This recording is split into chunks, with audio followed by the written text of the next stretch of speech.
持续加入新闻大白话，我是韦佳琪。那么这节要带领大家讨论国际的局势，加入我们这节的来宾包括有资深媒体人谢寒冰，寒冰哥午安；主持人好，大家好；以及我们前国安会副秘书长杨永明，杨老师午安；主持人各位朋友好；还有我们的前海军舰长李礼师小舰长午安。主持人好，各位观众大家好。好，我们赶快为大家插播一则最新的消息，那么是国际的最新消息，那么就是以色列已经证实对伊朗发动攻击。那么呢，据报德黑兰有爆炸声跟大量的浓烟，以色列的外交部也说已经对伊朗发动了2次的攻击，现在也上了微博的热搜焦点。那么现在呢，更传出这以色列领空已经紧急关闭了，看起来现在的局势是相当紧张。但就有传言说，是不是因为美国不敢打，要以色列先下手，要找一个下台阶呢？那我们带你看到现在伊朗的局势是，那么伊朗同意永久放弃囤核武材料，但川普说将做出一个重大的决定，伊朗已经同意不再囤积浓缩铀，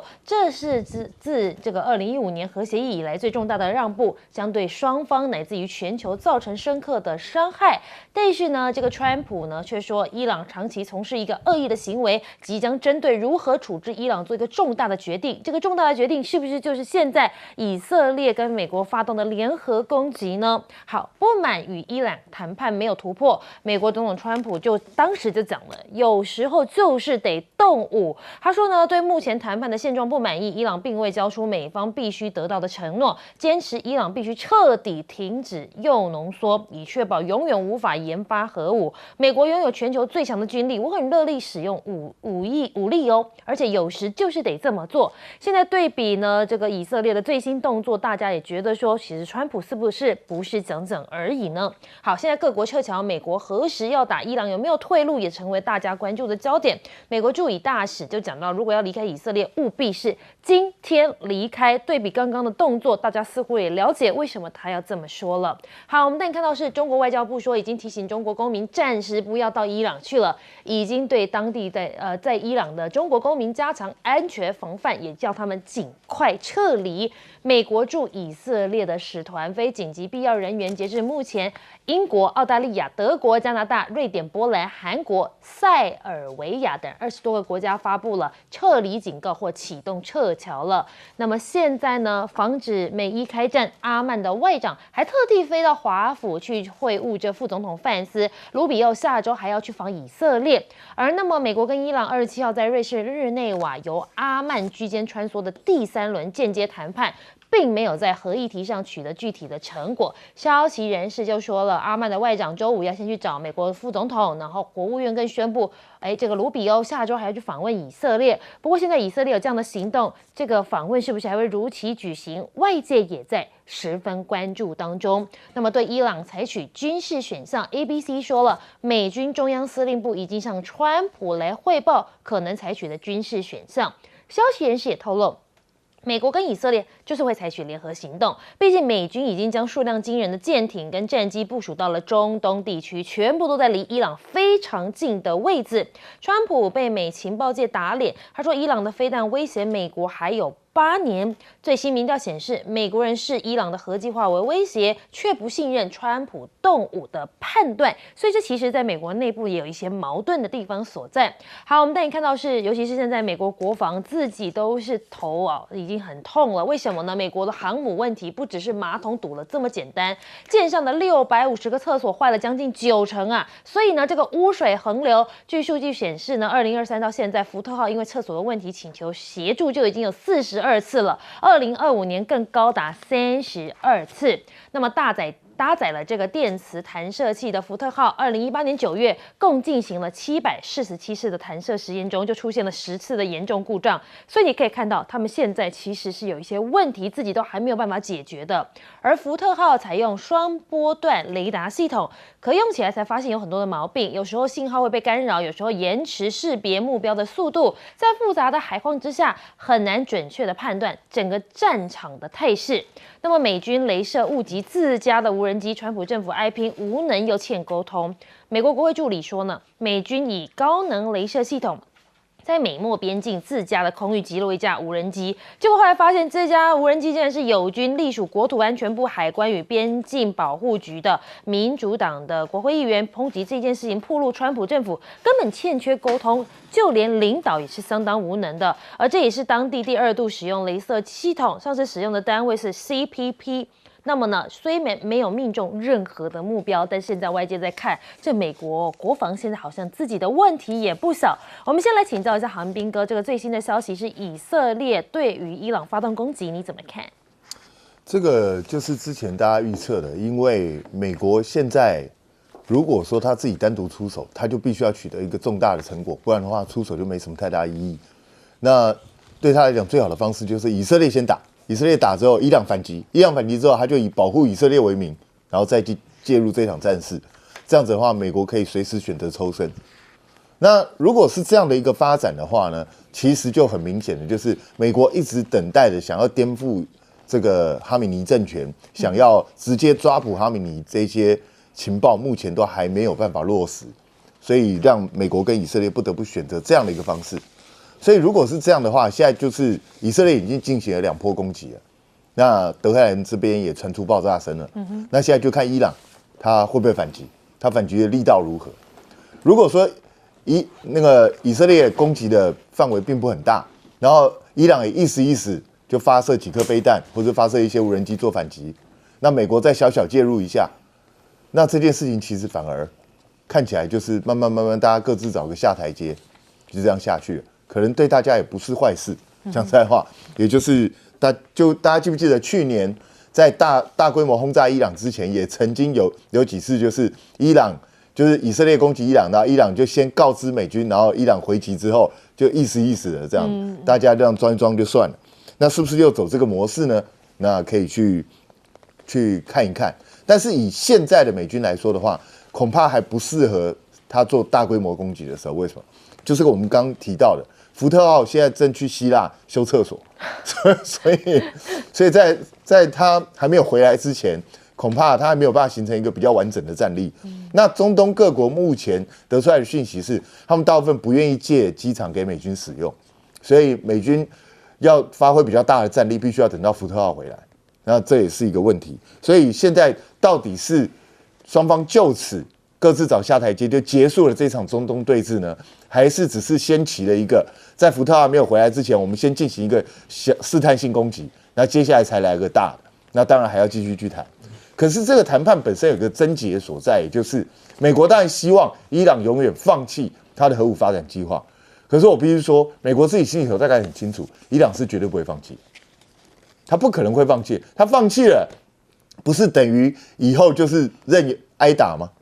他再也没有办法跟以色列对抗啊，所以我觉得伊朗是绝不可能会放弃的。那只是说双方怎么样去谈到一个相对满意的一个结果而已。那你说打脸了川普说伊朗飞弹威胁美国还要8年，我觉得这也不算是什么打脸。其实大家都知道，伊朗现阶段要威胁美国是很困难的。可是如果伊朗能够发展核武，它未来如果能够做弹道飞弹的话，那它是终有一天可以威胁到美国本土。那你说做这种预防式的东西，美国已经做了太多次了，所以这个其实我觉得也没有什么打脸的问题。那导致美国自己的问题，它到底能不能解决？像光是一个福特号，现在这个福特级的第二号舰已经快要入列了。那可是问题，它1号舰本身出现了这么多的问题，甚至连个马桶都搞不定。那这个其实是非常严重的问题。你一个马桶，一个舰上650个马桶出问题，那这个舰基本上生活作息的大乱，你怎么可能期待它发挥战力？那老实说，真空吸引式的马桶也不是什么高科技，它这个可能是管线设计本身就出现问题。那这个如果要彻底解决的话，恐怕经过大幅度的改装，因为这个管线是直接牵涉到内部的很多东西。那福特号这个要整修的时间恐怕就不是几天或1-2个礼拜而已，恐怕很长一段时间。那它是不是能够恢复战力？还有福特号一直以来被诟病了，它的电磁弹射装置，它本身到底稳定性如何？它到现在到底能不能弹射 F-35？这恐怕都是重大的考验。因为如果最新一级的福特号是没有办法弹射 F-35，那不是很荒唐吗？那美国未来大量的 F-35，那都不能从航舰上面起降吗？这是非常糟糕的一件事情哦。还有美国政府自己的横向沟通能力，当然也出现了很大的问题。这再来讲都是不应该出现的，可是到现在都还会出现，表示这不是川普政府的问题，是美国政府已经潜藏非常久的一个问题。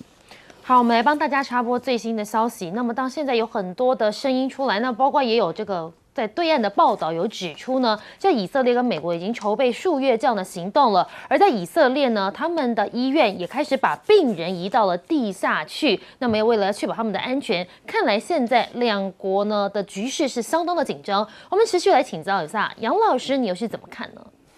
大概是以台北时间为准的话，是下午2点半，在伊朗的首都德黑兰就发生数起的爆炸事件，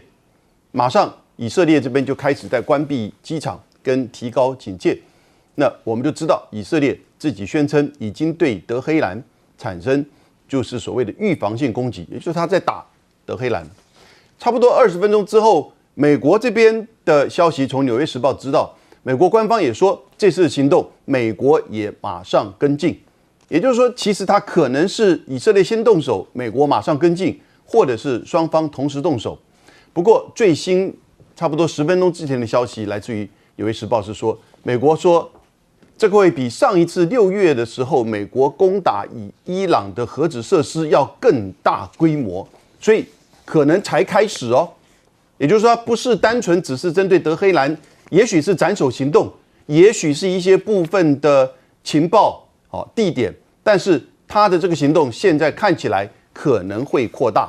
那可能会扩大的情况之下，当然以色列以及美国在这个区域的军队，从基地到海军，都可能会变成伊朗报复的对象，或者是更进一步，不管是从哪个特号上面起飞的这些飞机或者是这个飞弹，大概都会陆续针对伊朗，看伊朗后续怎么反应。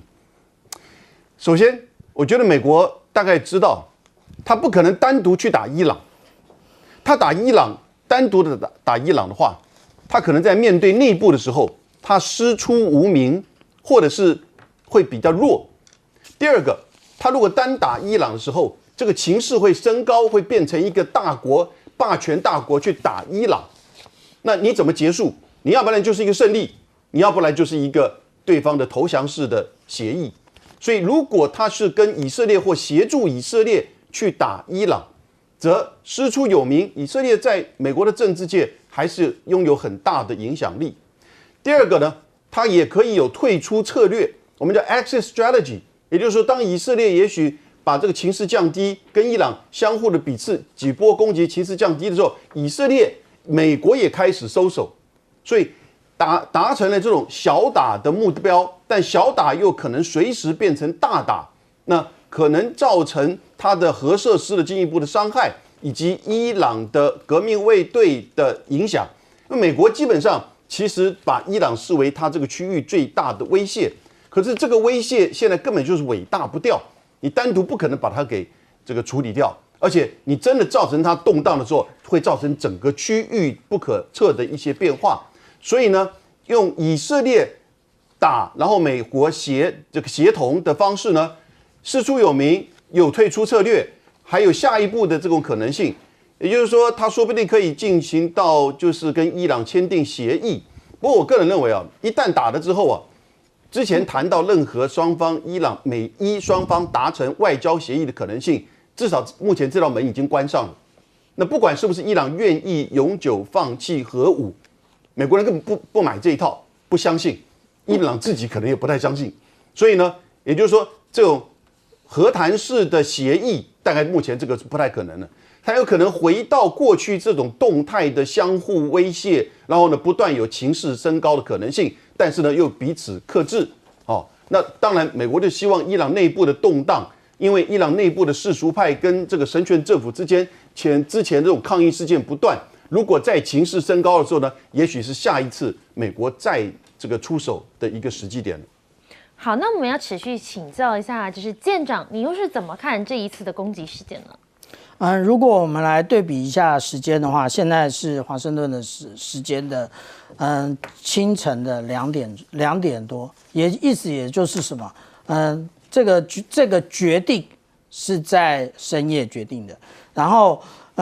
我们之前就提到了，对于伊朗来讲，它其实是苦撑待变，变什么？也就是可以以时间换取空间。那是不是可以把它400公斤的浓缩铀去摆好，然后放到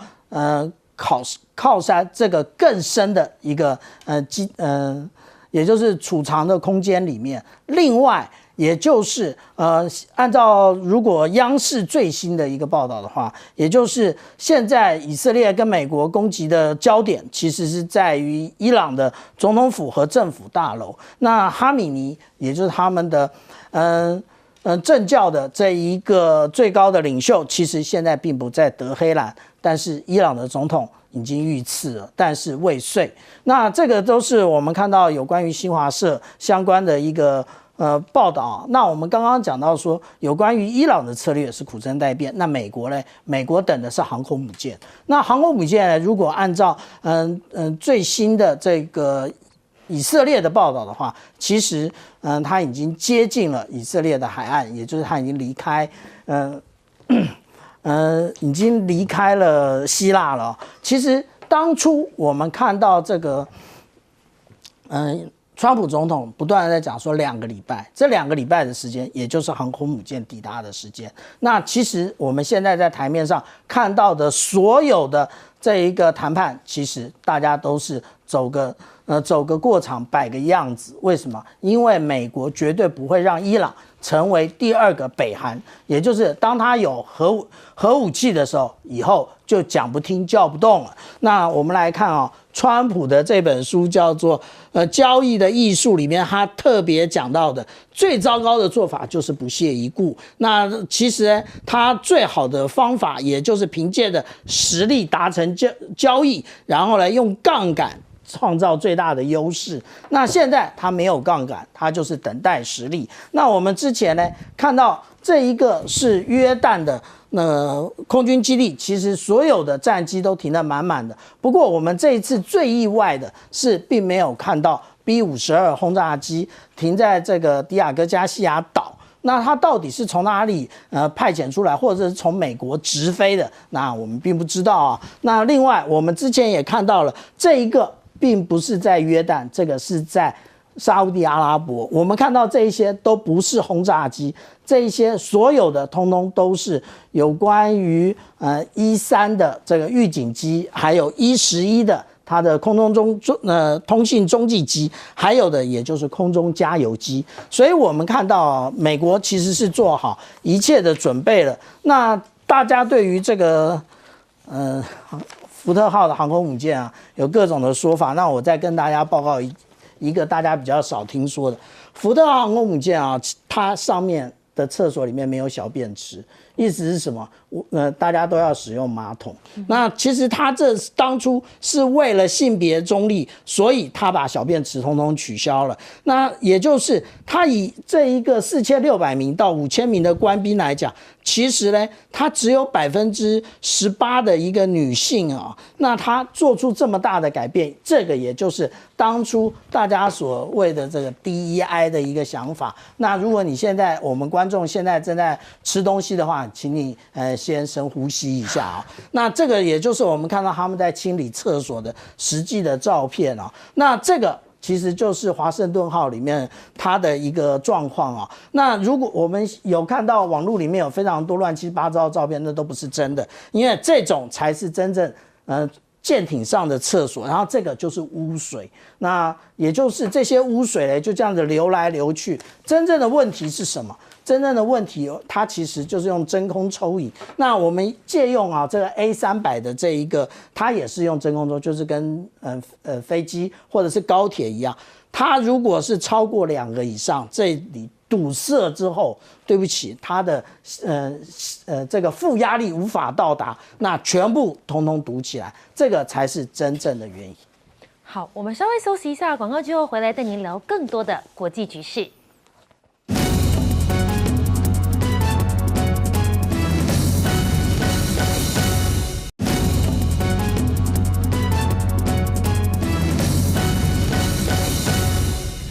大新闻大白话，今天是2月的最后一天了，那么即将迎来的是川习会，那么很快就要登场了。只不过这个川习会现在讨论度很高，但是却传出这美方根本没做准备吗？我们就带你来看到的是，川普呢传出这个川习会准备不顺，很难有重大的成果，因为川普要访中呢，算一算时间不到6个星期了，美中团队呢面临时间紧迫，政治文化差异，再加上川普政府的行事作风非常的特殊，根本几乎是没有什么潜力可循啊。那么很多重的难题之下，让峰会准备不足，可能限缩川普跟习近平的会晤成果。华府的智库印太计划主任葛莱仪他怎么说呢？他说呢，这一次的川习会呢不会达成什么重大的协议，更多的着重在气氛跟排场，预料打破贸易壁垒跟中国产能过剩的问题上，恐怕是很难有进展的。另外一位智库的学者就说了，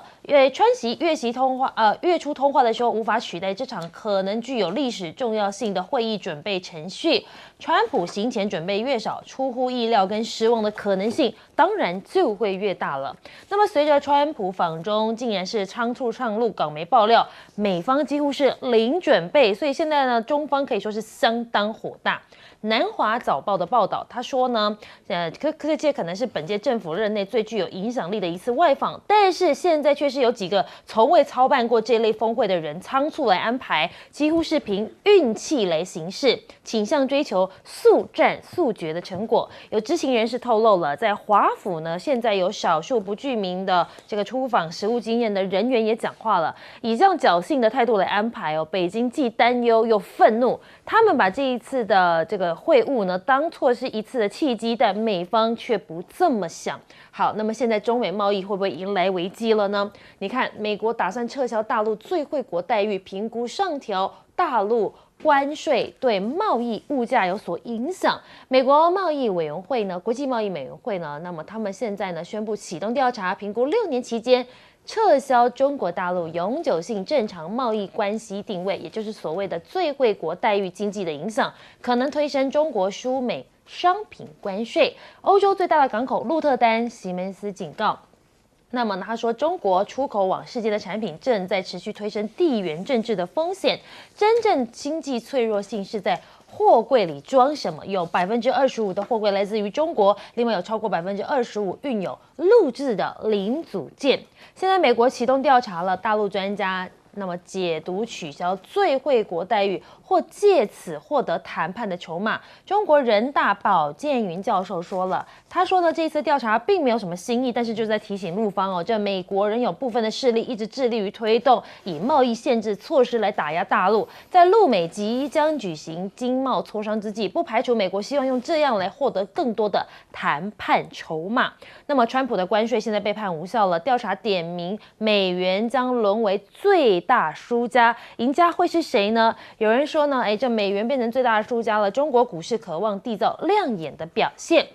川普的关税现在成为了翻车现场吗？那么 FT 就说了，中国企业都还没倒，美国先掏钱来退款了。那么原本宣称要惩罚中国企业的政策，最终呢，变成了潜在的受益者。那么再来带你看到的是，随着德国总理梅尔兹呢访问中国呢，那么对抗川普威胁，德国总理呢访问大陆，寻求深化的合作，包括了像是希望能取经大陆崛起的电动车自动驾驶的技术，深化合作，取得双赢。那么川普的破坏性政策已经让部分的国家选择转向跟北京合作，而不是扩大分歧，并指出呢，其他东南亚国家就算是印度都没有办法取代中国大陆这一个庞大的市场。那么现在高个子的平衡术，这梅尔兹呢访华务实落地，他说本质上呢是一场在德国政府内部分歧、企业利益诉求一个平衡的两难之旅。但是从中德联合声明共识，还有从欧洲空巴斩获中国最大订单的成果来看，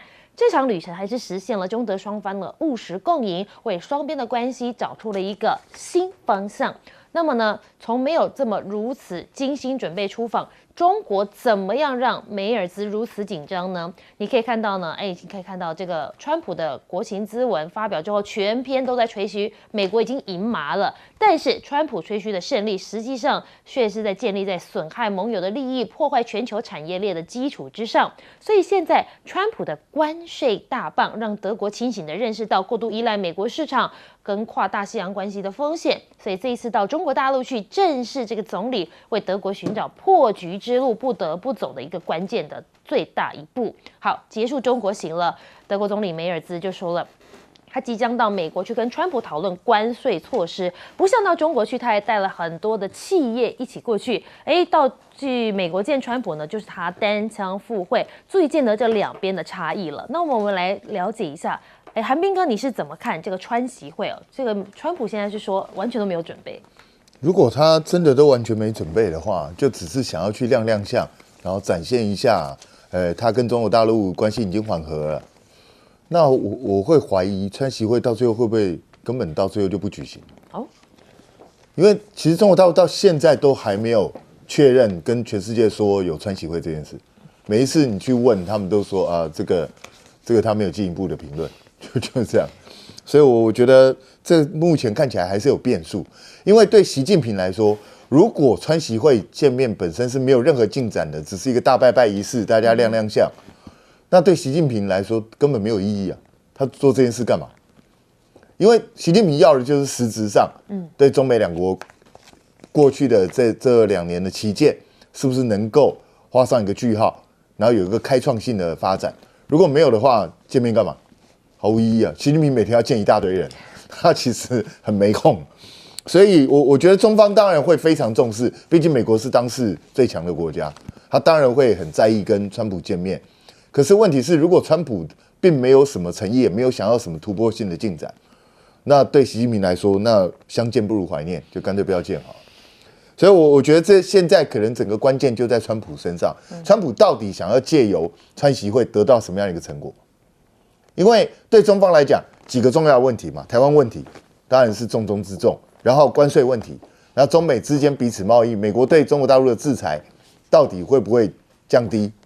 那甚至关税是不是能够有一个稳定的发展，这个都是中方非常关切。那如果美方只想要糊弄一下，甚至现在又要考虑说要取消中国大陆的最惠国待遇，要进行新一波的制裁，那中国大陆为什么要跟你见面？但是问题是，美方的态度好像也不是这样，因为今天才有消息出来说，为了要跟习近平见面，美方现在要求国会暂缓推动130亿对台湾的军购。所以表示他们还是希望能够促成这样的会议。所以我觉得，川普一方面想见，那另外一方面展现又不是很积极，是不是因为大陆的一些要求对他来说，他目前陷入常考，他没有办法完全去满足中国大陆的需求，所以他现在也在犹豫之中。那也因为他这种相对不积极的态度，让中国大陆这边开始颇有微词，才出现这样的状况。所以我觉得川习会恐怕中间变数还很多，我们要继续观察。哇，那想要请教一下杨老师，你又是怎么看这川习会呢？其实中美之间到现在为止有互信吗？我想是相当没有互信。中美之间去年达成的关税的休战，是因为他们真的务实理性而彼此退让吗？我想应该不是的，而是在美国经过几波的高关税之后，中国大陆的反制，特别在大豆跟稀土上面，让美国招架不住，而不得不采取双方休战的方式。那中国大陆是不希望跟你打保护战啊，那保护主义其实对任何一方都不适合。因此，在这样一个情况之下，美国的关税、贸易关税跟科技制裁保护，其实到目前为止，我觉得他们是不会退让，也不愿退让，其实也无法退让，因为也没有别的工具在这两个大国之间来去制衡中国大陆的，否则的话，你门户大开，使得美国跟其他的国家一样，就加深对中国大陆的产品的依赖，而市场也拱手让人。而在科技的这个层面，事实上，到中国大陆也不在乎你一些科技，就像 H200一颗都没有卖到中国大陆去。黄仁勋现在一口苦笑。所以事实上，中美之间就对中国大陆而言，你要来一场秀，我给你一场秀；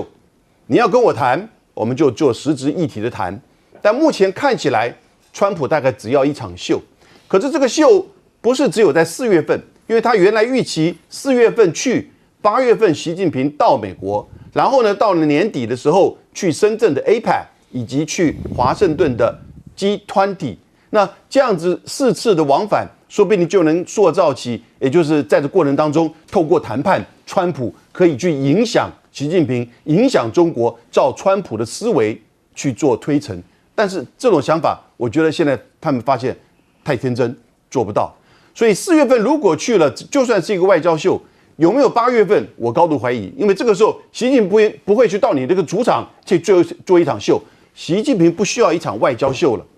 川普需要，因为他年底的选举有这样子的一个必要性。所以这个时候，如果4月成功，但8月不成功，那大概中美双方就会一直停留在彼此的这种不互信，以及彼此在贸易、关税、科技以及整个地缘政治的这种相互的竞争跟对抗的主旋律上面了。好，那我们持续来请教一下舰长，你又是怎么看呢？如果我们看一看啊，现在世界上的无论是这一个就是中等的这些强国来看的话，也就是或者是我们讲到说联合国的常任理事国，包含了英国、法国，那另外我们刚刚讲的中等强国，例如说像德国、加拿大以及芬兰，这些国家都已经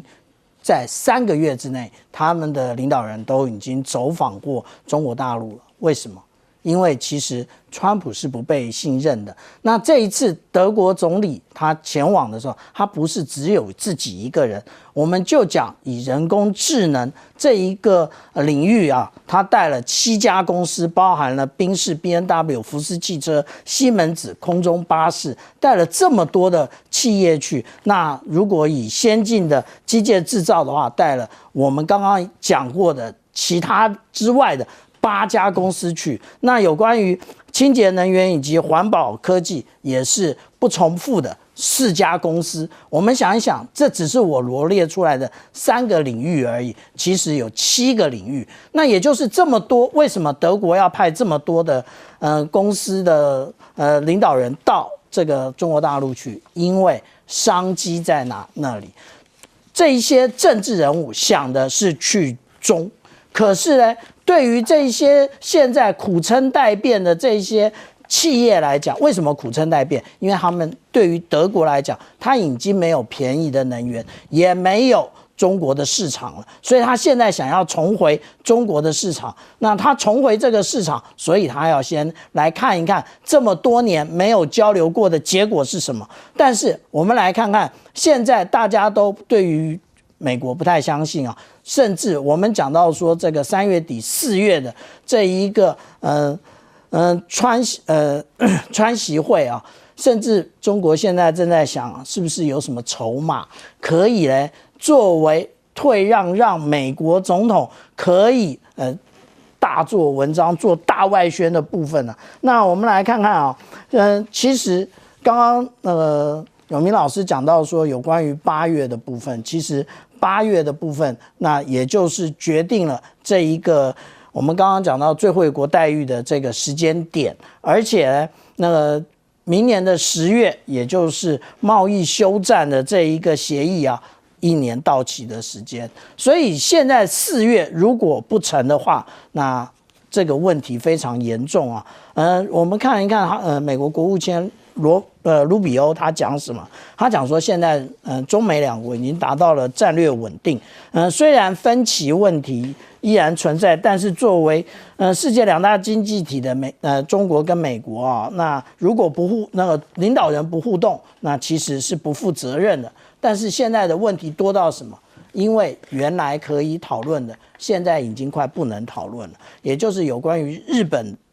在东亚的问题，以及稀土，还有欧洲的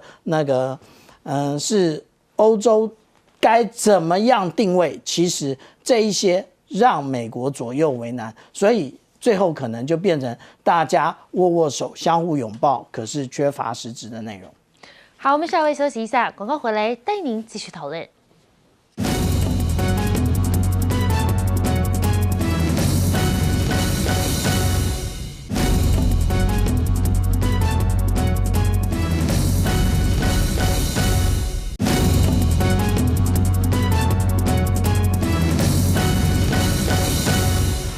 午平安，欢迎收看 TBS 新闻大白话，我是王浅秋。平安最重要，现在国际战事又再起了。首先介绍这一节加入我们讨论最新国内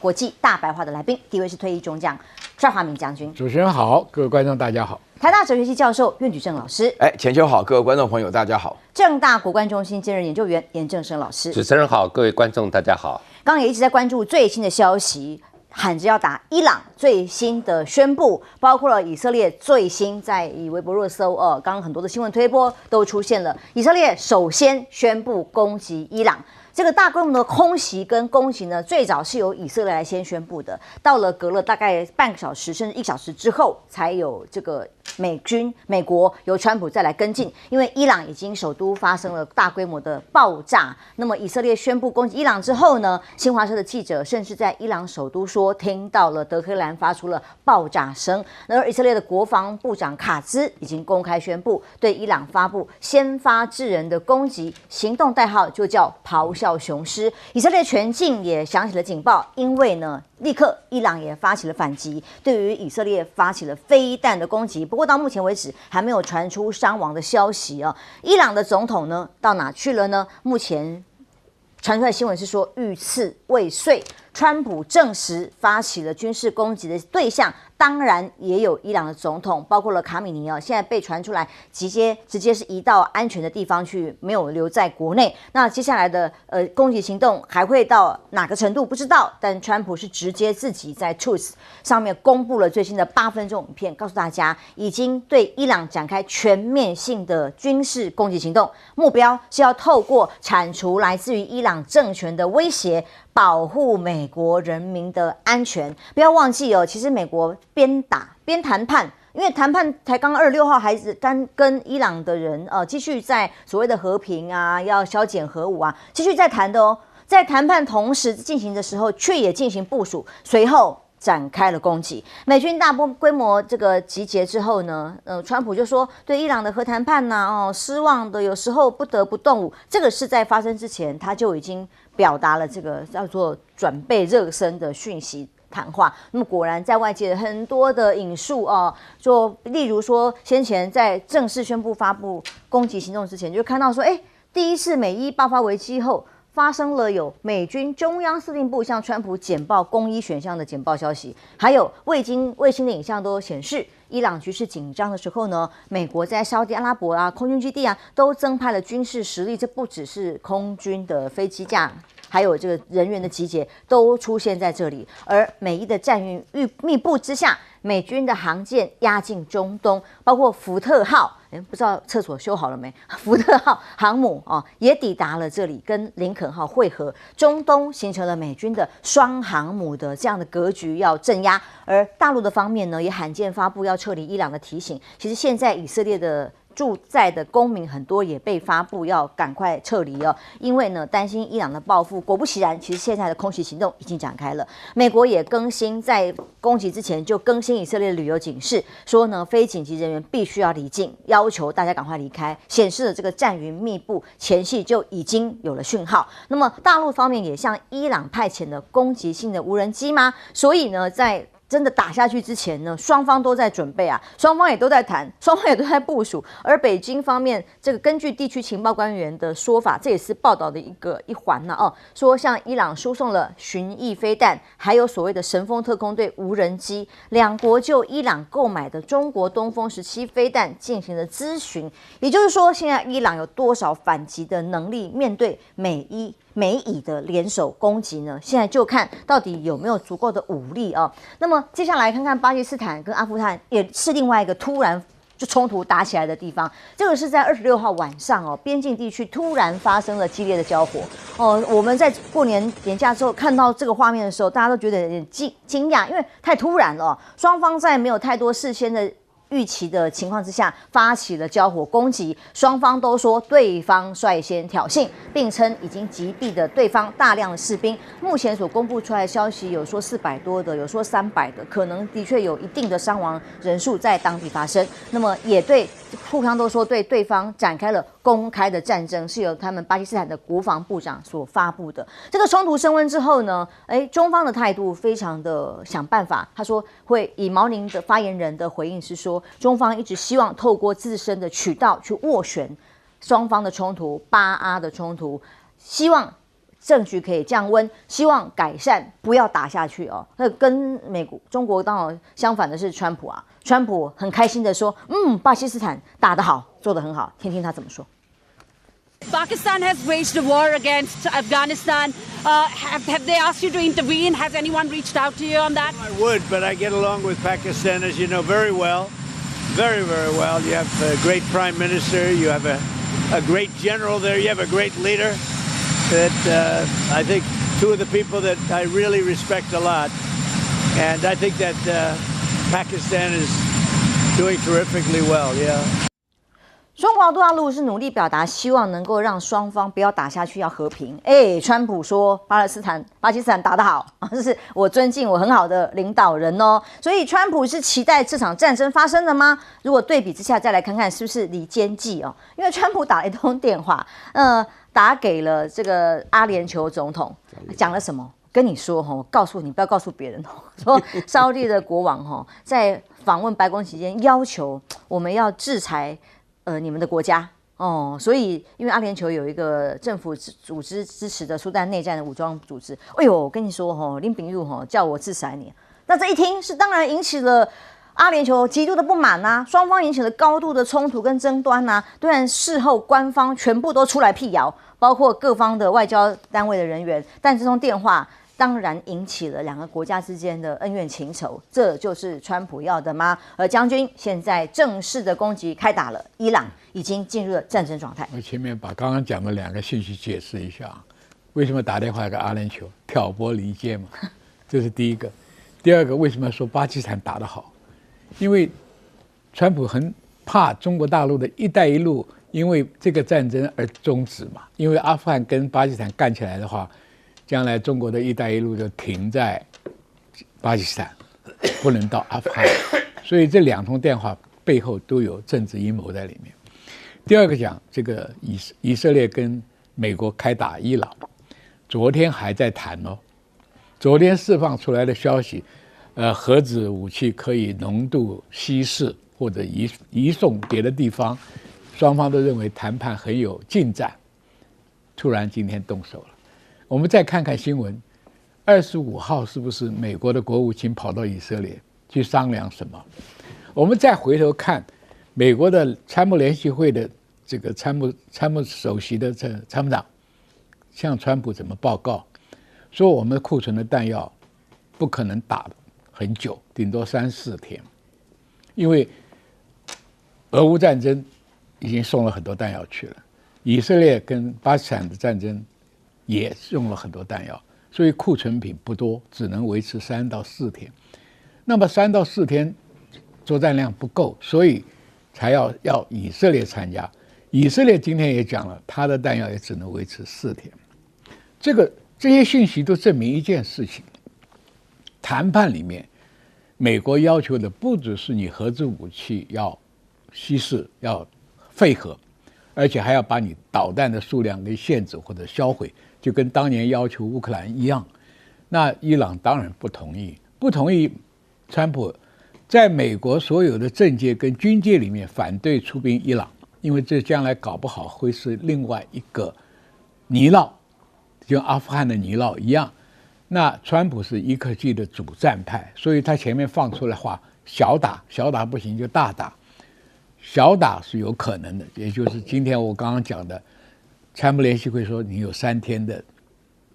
作战的弹药量，以色列讲只有4天，因为他跟以色列两个同步的话，可以弹药就稍微多一点，但是绝对不够支持你所谓大打，因为这是一场注定没有战果的战争。你如果不派陆军去占领伊朗，这个战争等于没有结束。打3天也好，4天也好，哪怕是伊朗城市里面很多废墟，但伊朗不会撤退啊，也不会投降啊。因为第二个很诡异的是，伊朗的政府军的总统被行刺，是美国刺吗？还是伊朗自己的内斗呢？因为美国满脑袋想的就是说，我今天消灭你何梅尼的回教领导的班子，然后扶植这个国防的总统，那美国会刺吗？那问题就是说，伊朗自己也觉得到，将来是何梅尼继续执政呢，还是交给这个政府军的头子总统来执政呢？因为伊朗的年轻老百姓早就开始反对何梅尼去死吧，因为伊朗被制裁这么久，这个国家一直处于贫困衰弱的状况，所以你完全靠伊斯兰教义派阿塞拜疆的人统治伊朗，伊朗的波斯的民族并不见得完全接受，尤其是年轻的一代，他正在要寻找自己立业跟创业的一个阶段，如果在这个状况下是没有希望的，所以他总统被刺这个消息还有待澄清，是美国刺的，还是伊朗内部权力斗争刺的？美国这次到底是小打还是大打？打完以后有没有所谓让川普能够值得骄傲的战果？我们还有待观察。所以这个事情到下礼拜二我们就可以看得比较清楚了。今天凭良心讲，这个作战的规模受于作战的准备的弹药量，你不可能打得多大。第二个，你陆军不登陆，不可能有决定性的战果。第三个，伊朗不管是政府军也好，这何梅尼的教团政体啊，他不会投降，所以这个场是没有决定性战果的。那只是伊朗美国川普就可能获得莫迪式的胜利，阿 Q 式的胜利，这是我预判的结果。川普很有意思哦，他这个发布的8分钟的影片，他人在哪里？他在佛罗里达州的棕榈滩私人俱乐部度假当中哦，白宫去跟刚刚那个访问是 CNN 记者去访问的，很非常轻松，云淡风轻。他自己发布的8分钟影片里面还讲说，美军这次行动可能已经有人阵亡，云淡风轻。他在度假当中发表了这个全面攻击的宣布。我对川普讲的每一句话都打一个问号，我真的都不相信，我就不相信我自己按照我自己的了解之后所做的判断。因为首先第一点的话呢，我同意刚刚帅将军讲的，这个美国根本就不可能会打一场登陆的大打的战争。那放了很多的风声的话呢，其实讲起来都非常奇怪。我讲是3件事情非常奇怪。首先的话呢，以色列为了搞这个 preemptive strike， 就是说是先发制人的这个打击，那美国本身来讲的话呢是没有这个条件。刚刚听得很清楚，那是美国很少说是跟着以色列来做这个行动，然后做的事情，然后他们炸的地方是德黑兰，是伊朗的首都。我们到目前为止看到伊朗首都。然后第二个我觉得很奇怪的是，川普这边讲说这个伊朗的话呢，绝对不允许拥有这个导弹的制造。那你要炸的地方的话呢，你要制造给我们看到导弹制造的地方，导弹制造的地方不可能在首都里头。那这个我也觉得非常奇怪。另外的话呢，这里面讲到说是这个伊朗已经回击了，但是我刚刚查了一下资料，伊朗没有回击哦。刚刚新闻推播的外媒的消息。对，但是我没有看到说有伊朗回击消息。至少的话呢，如果伊朗有回击的话呢，以色列会很得意洋洋讲说，我们的那个铁穹的话呢，都已经把伊朗的飞弹都挡住什么的，就没有看到另外一部的消息。我觉得这个整个来讲的话呢，大家可以知道是一个阳谋啊。这个阳谋不晓得谁出的点子啊，但是总而言之的话，就伊朗也非常清楚啊。以色列能够进行这个先发制人的打击，目的就是要伊朗还击啊！伊朗一旦还击的时候，美国就坐实了理由，就加大啊，对不对啊？现在他不还击的情况下的话呢，那么这个以色列的话继续加大的攻击的话呢，那出现的一个结果就是美国要跟进。美国一跟进的话呢，美国是会不会被因此而陷入了一个陷阱当中啊？大家心里要想到啊，那为什么这个陷阱的话呢，是来自3方面的。第一个方面的话呢，就是美国本身有没有这个实力啊？然后第二个，中东那些国家里面都是讲好不能够让美国的飞机啊，像沙特啊，像什么的啊，或者说阿联酋啊，或者说是卡达这些国家，他们都不愿意。至少他们都是回教徒啊！你这样子，这一个国家随便说要打就打，大家要知道啊，主权国家跟主权国家是不应该发生战争的。那你现在说打就打，出现了一个什么结果？又没有任何情况下，纯粹是霸权主义。然后第3点的话呢，大家知道中国在后头扮演了很多的角色啊。你也会想到，就是说伊朗就这么简单了，一个8000万人的国家，一个就长达3000多年的一个古老国家啊，它没有一点民族意识嘛。这个大家一想起来就非常奇怪，就是以色列非常凶狠的情况下，就是以色列认定中东都被他摆平了，那只剩下伊朗了。但是中东的国家那些回教徒会同意易，他们是已经被摆平了嘛。所以大家看新闻的时候，要看目前为止刚开始的时候，不要被新闻媒体里面所牵着走。但是我要讲到另外一件事情啊，就是巴基斯坦跟阿富汗的时候呢，那倒是有原因的，所以并不是突然就打起来了，就是他们两国都有很强的力量，叫塔利班啊，一个叫做阿富汗的塔利班叫阿塔，另外巴基斯坦塔利班叫巴塔。阿塔跟巴塔是互通气息的，他们经常会来这个侵扰这个巴基斯坦的这个边界啊，尤其是在这个俾路支那边呢，有关于这个印度支持的这个巴基斯坦内部军队的话呢，就是说巴塔的就是巴基斯坦的塔利班跟那个阿富汗的塔利班不但有连成一系，然后呢，他们平常的话呢，就是给这个很多这个巴基斯坦的国家使绊子，所以说他们这个国防部长阿西夫这次的话呢，主动讲说他们是已经全面开战了。那么这种情况下的话呢，因为这个世界上啊，目前为止我没有看到哪一个人是同情阿富汗的塔利班的，因为阿富汗塔利班的话，这个莫名其妙，他居然让女人不能受教育啊。对不对？浅秋你自己心里了解，这个开玩笑，这个在中国第一件事情就是男女就要平等的事情，对不对？连这种情况下都会发生的话呢，大家心里一定要了解，这个阿富汗的塔利班的话呢，有这个巴基斯坦出面来收拾他一下，应该也是好的，这真的是个好事儿。好，任老师刚刚说没看到的资讯，我来补充一下，是来自于《卫报》跟以色列时报，甚至是以色列国防军，所以看起来比较是以色列跟西方媒体的报道是说，伊朗已经向以色列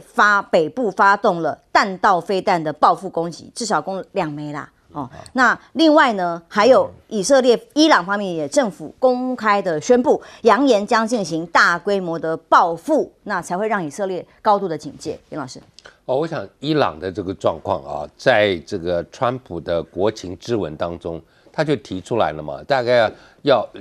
不打的话，要有几项东西要满足。我们都以为最重要的应该是核武嘛，啊，可是呢，好像解除核武并不是他完全的最重要的目标，还有一个是飞弹啊。川普在这个国情咨文里头也讲了，他说伊朗的飞弹威胁到欧洲，威胁到美国的基地，然后过几年可以直接打到美国本土了，所以呢，一定要把他们彻底摧毁啊。然后他说我不能允许啊这样的一个就是等于是全世界最支持恐怖主义的国家能够拥有核武或者说这样的飞弹。那当然，我在之前也大概也有在别的地方也讲过，就是说，川普确实是不希望他在跟伊朗正在进行谈判当中就忽然发动战争。你上次玩过一次，已经让大家觉得说一点信用都没有，所以这一次他希望是以色列先动手，然后伊朗反击。现在都按照他的这个剧本在走啊。那伊朗反击之后，他就有正当性介入，只好介入，他就有正当性介入。哇，我觉得这个川普，你不是一个还在这个国情咨文里头说你结束了8场战争，现在又有2场新的在打哦，你也是不是又要介入了？所以我觉得川普讲了一堆东西，他大概就是认为说，今天能够在伊朗这个议题上面可以转移他在国内很多的这个困境的焦点啊，特别是Epstein 啊，这个档案的问题，我觉得确实是一个把这些航母也好，或者军力配置在波斯湾，这个是波斯湾战争，这是2003年伊拉克战争之后最大的军事部署。当年部署了好久，一开头还搞这个什么沙漠之盾，然后变成什么沙漠风暴。那时候就大家都知道要打了嘛，沙漠就是大概1个多月、2个月之后就打了。那这一次你部署同样的超过他的军力了，你还会不打吗？大概也是要打的，只是他希望由以色列先动手。这个以色列人也按照剧本走了，就先打了，打了之后伊朗按照剧本也回应了。那我相信下面就是美国要介入了。目前所看到的伊朗各种回应都说他们的元首都安然无恙，但接下来双方的战事到底能扩大到什么程度？那么2位主要来宾都提醒我们说，恐怕川普的算盘会超出我们想象，不见得是我们现在看到的这样，我们持续观察。而在中日部分呢，倒是明显的无法降温。来自于日本的消息是，高市早苗在国会答询的时候被形容说，像黑社会头目威胁下属，发生什么事？看看这段谈话。私がトランプ大統領とですね、堂々と渡り合えるように働いてくるのが赤澤大臣の仕事だと考えております。私に恥をかかせるなと言ったよね。はい、というふうに、申し渡しましたので、彼は一生懸命この間から、ラトニックさんと、交渉をしています。就是刚刚这段前面的谈话，的确。连苑老师也觉得很有杀气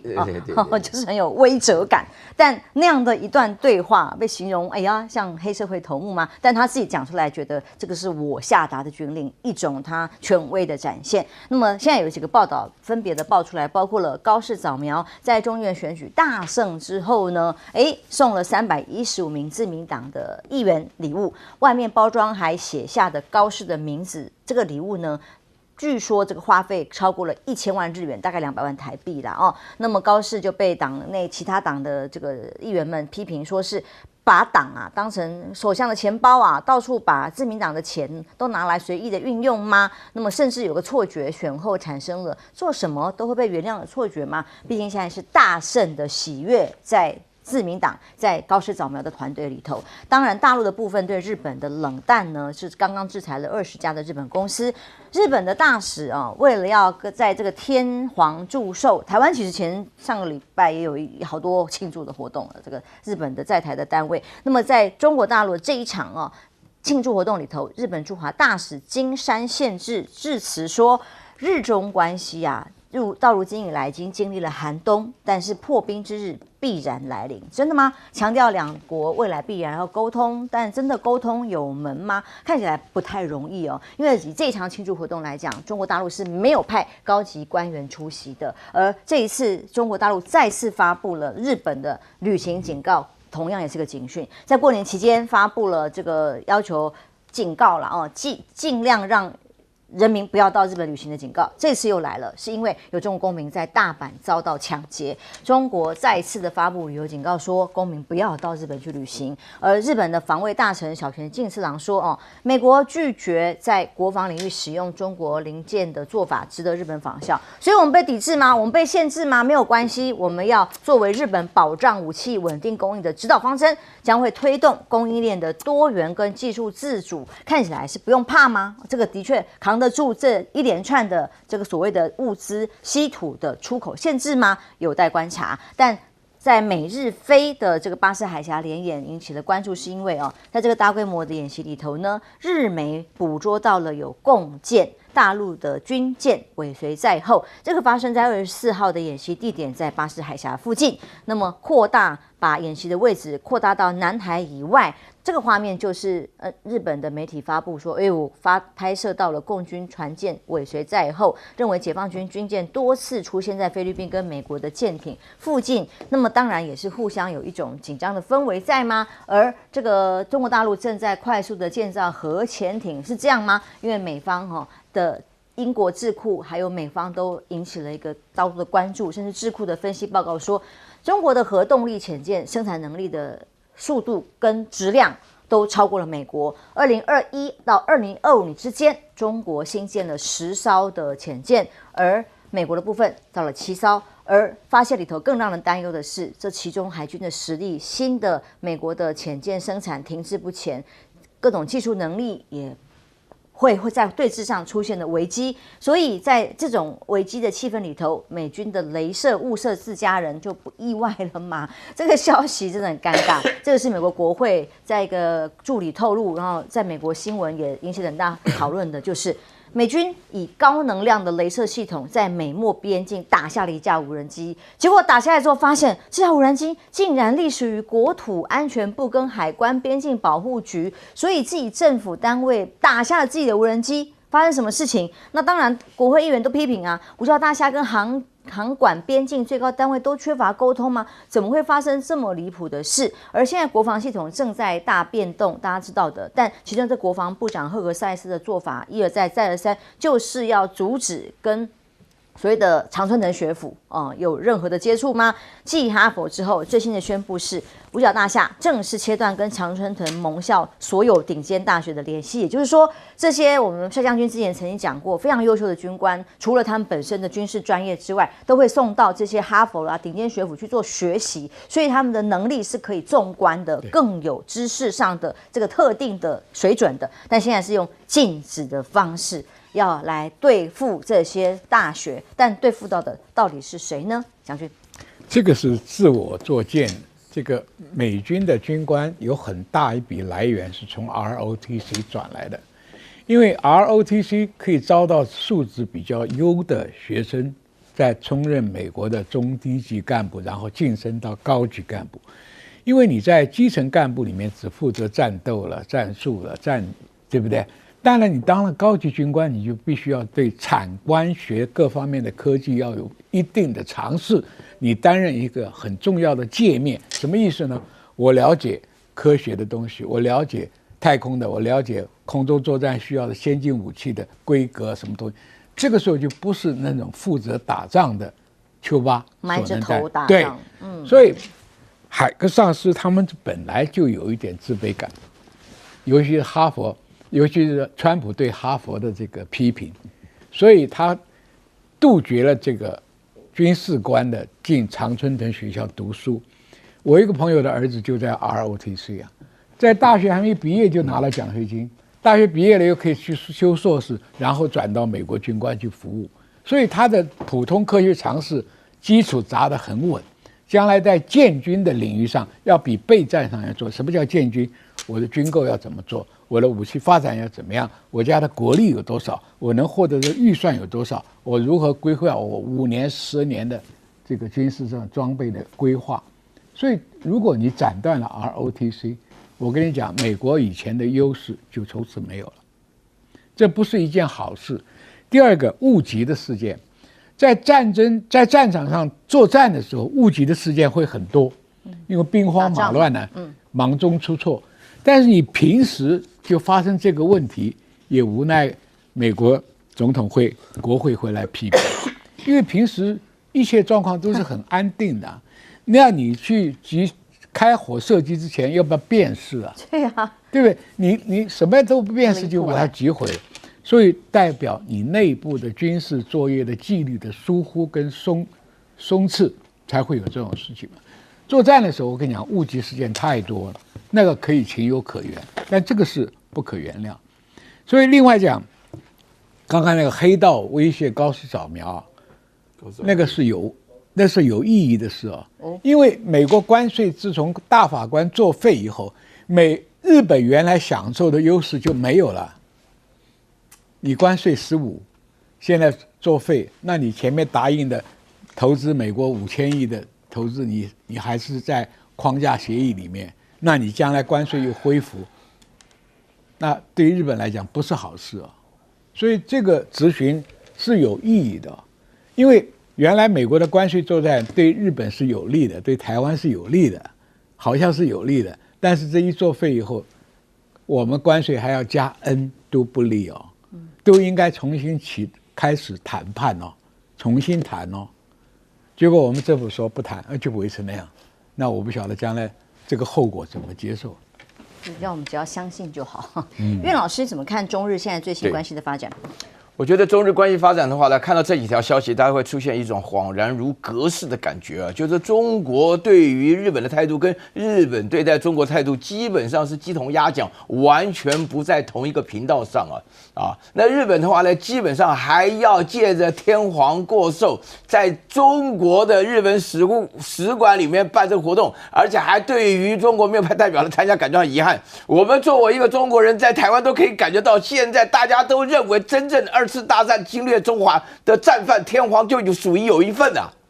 这个不是就我们从小听到的宣传吗？对不对？那在这种情况下的话呢，日本遗憾表达遗憾，遗憾什么东西啊？另外的话呢，我要告诉大家一件事情啊，非常重要的事情，就是说是高市早苗送礼的过程当中，其实石破茂也有送礼啊，礼尚往来啊，但是高市早苗送的更多，而且的话呢，这里面的确显现出一个消息，就是说高市早苗在一开始上任的时候表现得很谦虚、很担心、很害怕，是第一个女首相，现在一下子选举不得了以后啊，整个日本都嗨翻了。他自己的话呢，做什么事情啊，不但认为他自己做什么事情都可以恣意妄为啊，而且他另外有一个最重要的观点，就会认为说整个日本的未来的命运就操在他手里。那这个的话呢，再回到刚刚那个讲日中之间争议的一个冲突啊，这里面说明了一个非常重要的一个现象，就是说日本人完全没有了解过。我普遍来讲，我常常在讲，日本没有了解过中国到底气什么东西。这个主权的问题，台湾有事就日本有事，日本要重新武装化，日本要重新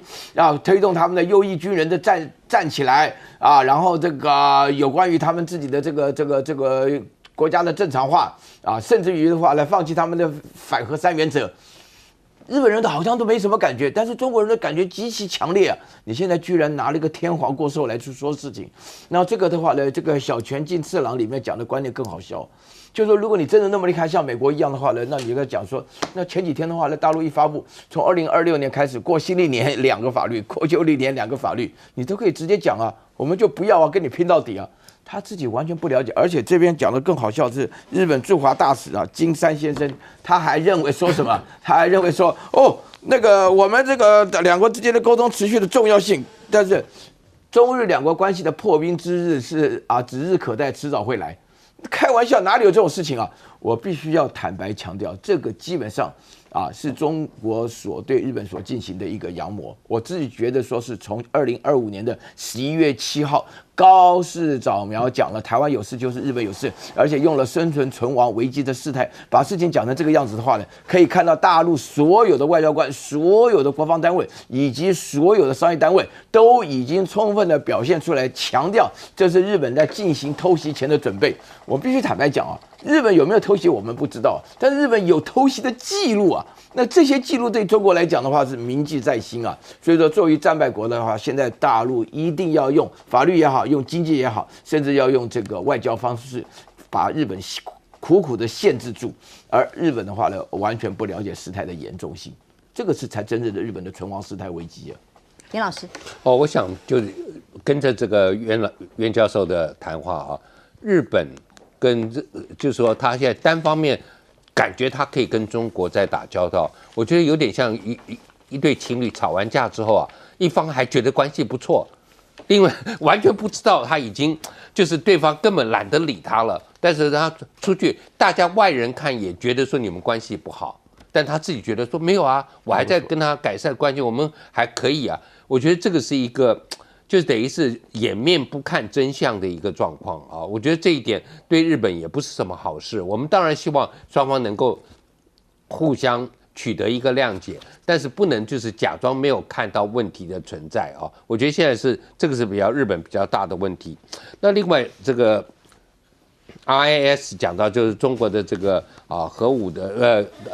这个潜艇的这一方面会超越美国，我觉得现在的美国面临的，就像我们过去所有面临包括这个科技也好，包括这个经济发展的，就是后发优势，就是你后面开始做出来的东西，因为得到了所有累积下来的技术跟知识跟各个的失败的经验，你会做得更好。那然后呢，你做的东西，包括你的整个的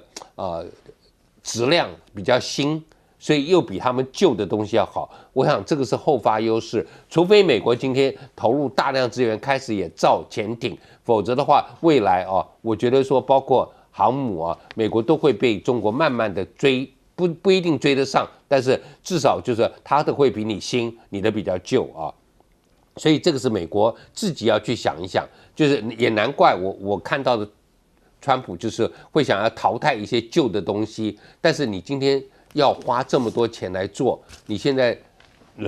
包括你这个生产的力量到底在不在？我觉得都是一个大问号。那刚才帅将军讲的这个 ROTC 因为这一次跟以前不一样以前上次 Hexas 讲的是说军官那种去训练，那个不一样，那个是后面的比较高阶的了。这一次他讲的是士兵哦。士兵的话啊，我刚到美国读书，就发现校园里头有 ROTC， 你知道这个是正常的学生，他们等于是说，我说不定有兴趣参与这个，所以每个礼拜啊，就是去上课，走走路，训练一下，然后就是有这一方面的训练。那累积以后，他如果对这个有兴趣，慢慢会进入这个走向军事的领域。那你这样去想。如果今天这些学生是来自于常春藤的名校，然后愿意不是读这个军官出身的这个军校啊，愿意走这条路，那美国的这个整个的军队的素质太可怕了，可是海格斯是不要这样，我也不懂他为什么会有这样的一个想法，因为这一种长期存在在美国校园里头的 ROTC， 如果只是在一些州立大学或者更下面的学校，那我觉得对他们的整个的素质发展不是好事啊。